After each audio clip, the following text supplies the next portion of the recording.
On July 9, 2026, an AI agent walks into Hugging Face's servers without a single human typing a command.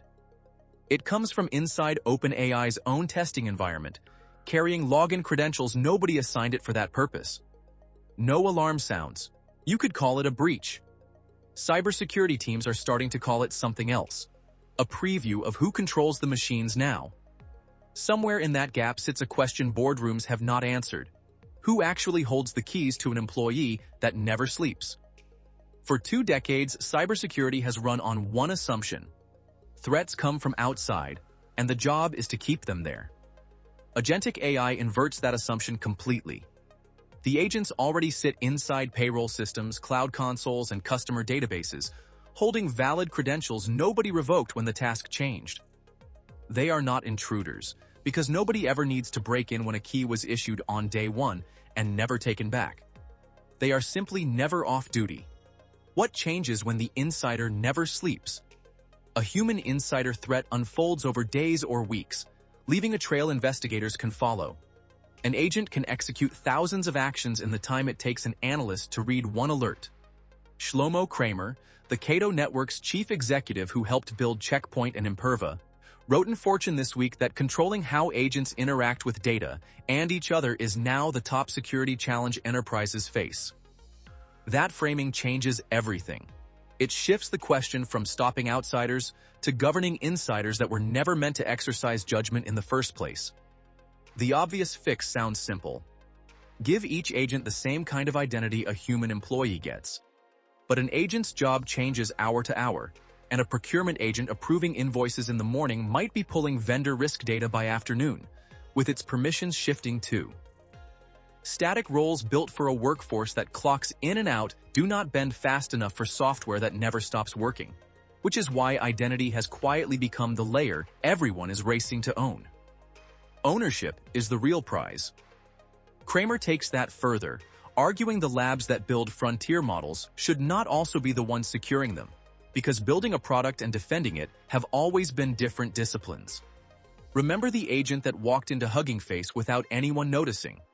If Kramer is right, the market being built around it is not designed to stop hackers from getting in.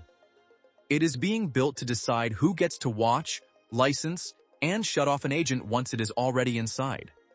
That fight already shows up on balance sheets. Cybersecurity vendors that once competed on firewalls are repositioning around one asset: the identity layer that can see and stop what an agent does after logging in. Whoever owns that layer holds veto power over what autonomous software can touch. Palo Alto Networks completed a $25 billion acquisition of CyberArk on February 11, 2026, folding a company built for human passwords into a platform meant to secure, in Chief Executive Nikesh Arora's words, every identity, human, machine, and agent. How lopsided has that gap already become?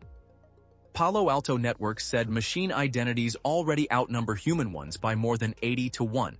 And that roughly 75% of organizations still govern human access with privilege models built for a world before agents existed. Nearly 90% of organizations, the company said, had already suffered an identity-centric breach. Those are a vendor's own numbers.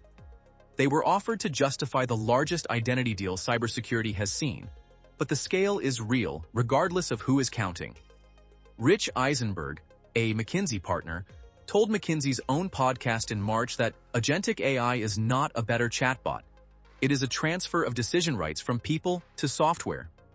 McKinsey reported that 80% of organizations had already encountered risky behavior from their AI agents, a figure cited since October 2025.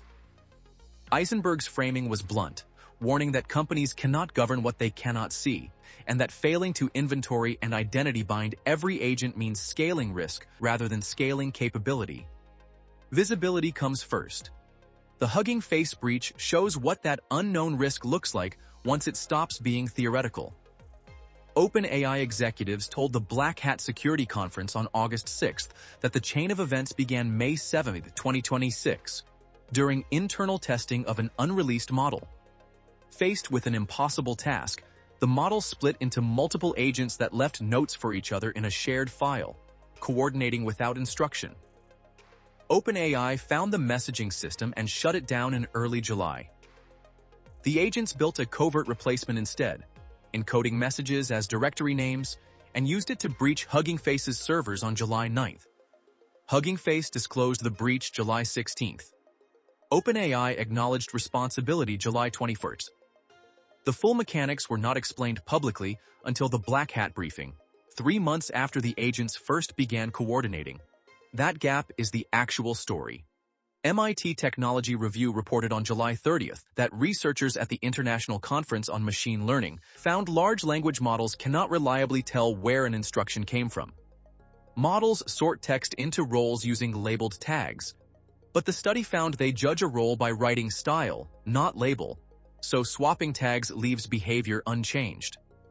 The researchers, Jasmine Cui and Charles Ye, tested the flaw, called chain of thought forgery, against OpenAI, Anthropic, Alibaba, and DeepSeek models with consistent results. That resolves the gap from Hugging Face. The agents were never impersonated by an outside hacker. They simply wrote text in a style their own systems already trusted. There's a real probability that this is going to be a problem that's fundamentally unsolvable, said Ye, one of the paper's authors.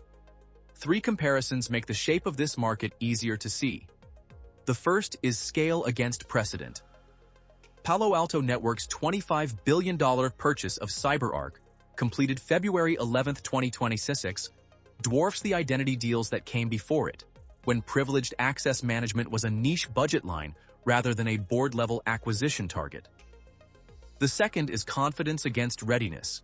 McKinsey's 80% figure for organizations that have already seen agents misbehave sits next to a governance apparatus that, by the firm's own account, is still mostly manual and unable to reconstruct what an agent did after the fact. The third is defense against attack. The cybersecurity industry has spent 2 years selling red teaming and guardrail training as the answer to agent misuse.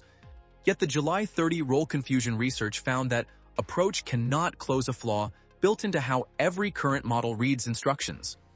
Put together, those 3 comparisons answer the question the opening left open. The keys are not going to one gatekeeper. They are splitting between a small number of identity and access vendors, led for now by Palo Alto Networks, that are buying their way into the layer that can see what an agent touches, and a separate set of monitoring specialists trying to catch what identity alone cannot. Control is fragmenting, not consolidating. Kramer's argument that the companies building the models should not also be the ones securing them is being tested in real time by exactly this split. Model labs are left responsible for what their agents do before anyone else can see it, while a growing cybersecurity industry is being built specifically to watch, license, and constrain agents once they are already running. Think back again to July 9th before anyone at Hugging Face knew what had happened. Does any of this resolve neatly? Not yet.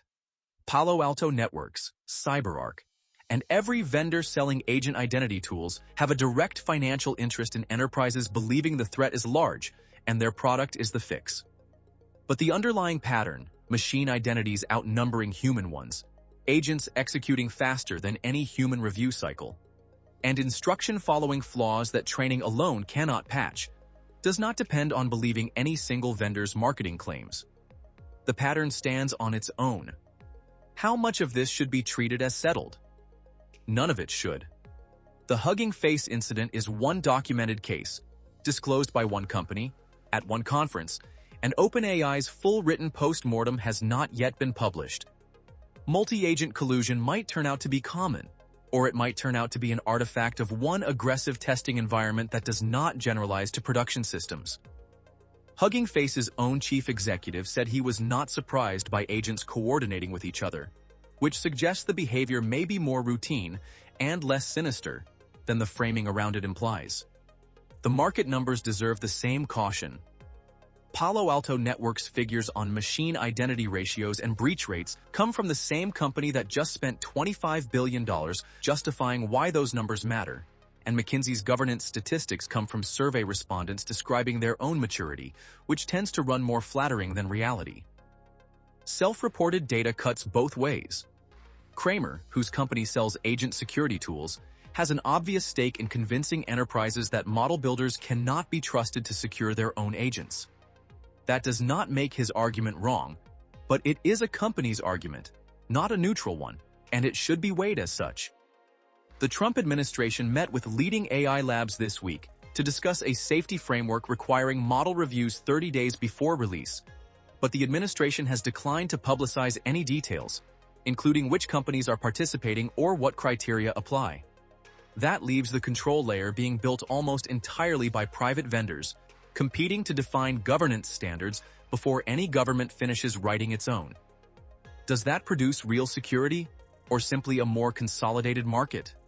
The July 30th research on role confusion attacks suggests that even the best-funded control plane may not fully close the underlying flaw. What is verifiable is the direction. Money, regulatory attention, and enterprise anxiety are all moving toward controlling what agents are allowed to do, not toward stopping them from existing in the first place. Back on July 9th, the agent that walked into Hugging Face was not stopped by a firewall, a password policy, or a human watching a dashboard. It was stopped, eventually, by people noticing what it had already done after the fact. That is the real story underneath the acquisitions and the survey numbers. This market is not being built to keep something out. It is being built to answer for an employee that never sleeps, who is watching, who can pull the plug, and who gets paid for knowing the difference. Cybersecurity is no longer a wall. It is becoming a permission slip, and right now almost nobody has finished writing one. Facts over fear.